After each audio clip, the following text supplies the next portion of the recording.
The very first song that I learned to sing for a foreign audience was a song from Western Isles.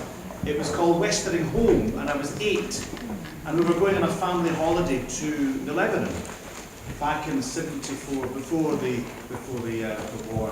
Some people say because we were there at the start.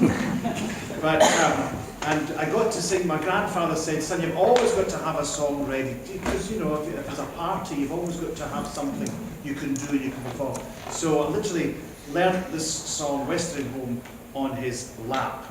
So when we got to Beirut, the family, the matriarch of the family, was a wonderful, formidable Lebanese lady, organised a big reception party. Everybody who was anybody in Beirut were there. And it's a wonderful, sumptuous banquet. And she also booked a couple of belly dancers.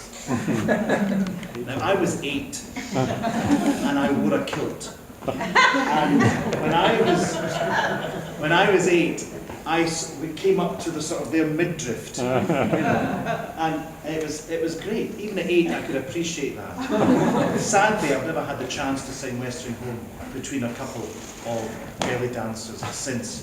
But Kennedy Fraser did so much to popularise the songs of the Western Isles, and perhaps her most famous song is an Eriskay love lilt, very old, and I've sung it for many, many, many years. And I was asked to go and do a tour of Victorian evenings down the Arabian Gulf coast, just before the first desert storm, the first Gulf War. And the very opening concert was in Bahrain, and they just opened the RAF base there in readiness for what was going to happen. The first half was white tie and tails, singing "Come Into the Garden Lord," and I'll sing these songs of Araby. But the second half was kilt, Edwardian Victorian song, and I started off with an Eriskay love lilt. And as soon as I started the chorus of an Eriskay love lilt, I thought, oh, I'm in trouble here. I'm in big trouble. What am I going to do? Because it goes, Verbi oro valo, Verbi oro vani, Verbi oro, sad am I without thee. Saddam Hussein. And I thought, what am I going to do? The second chorus, I went, sad am I. And with the last verse, I was so terrified, I changed the word to I am sad. And I never did it for the rest of the tour, I just couldn't do it. Anyway, this is the wrong atmosphere I'm casting for this. Because, again, it's one of those magical Hebridean songs.